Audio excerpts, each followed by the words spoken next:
ನಾ ಕಳಿಸಿದಂಥ ಮನವಿ ನಿನ್ನನ್ನು ತಲುಪಿತೆಂದು ಹೇಗೆ ತಿಳಿಯಲಿ? ನಿನ್ನಿಂದ ಬರುವ ಒಂದು ಉತ್ತರಕ್ಕೆ ನಾನು ಎಷ್ಟು ಕಾಯಲಿ?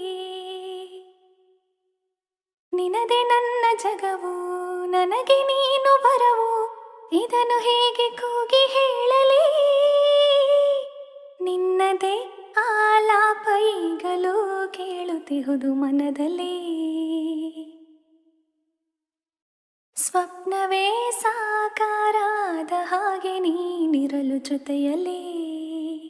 ನೀನೊಮ್ಮೆ ಆಲಿಸು ಮನದ ಕಿರುದನಿ, ಸದ್ದಿರದೆ ಮೂಡಿದ ಪ್ರತಿಧ್ವನಿ.